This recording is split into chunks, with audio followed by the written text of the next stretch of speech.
దేశంలోనే బాబు హవా చలామణి కాబోతుంది.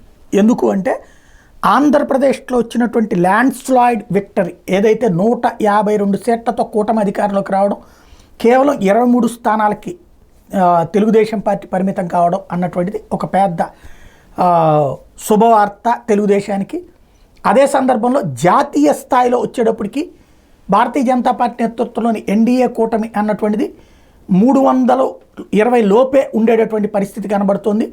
295 నుంచి 320 లోపు అంటే అత్యవసరం 277 కావాలి కాబట్టి 275 కావాలి కాబట్టి 277 కావాలి కాబట్టి లేదా 78 అనుకుందాం, 80 వేసుకుందాం, 280తో చూసుకున్నప్పుడు ఆ దగ్గరలోకే ఉంది తప్పించి కూటమిగా ఇండివిజువల్గా లేదు కాబట్టి ఆధారపడే పరిస్థితిలో ఉంది. కాబట్టి ఇక్కడ బాబు కీలకమైనటువంటి పాత్ర అవుతుంది. దేశవ్యాప్తంగా చూసుకున్నప్పుడు అటు ఐఎన్డీఏ కూటమి బలపడటం, 229 స్థానాల వరకు ఐఎన్డీఏ కూటమికి రావడం అన్నటువంటిది కూడా 226 ఇప్పుడు మనకు కనబడుతున్నది. ఇంకా పెరగచ్చు తగ్గచ్చు. ఇతరులు 21 స్థానాలు టోటల్గా చూస్తే ఆ ఇద్దరు కలిపి 226, 21, 250 కాబట్టి పెద్ద ప్రాబ్లం ఏం లేదు బీజేపీకి.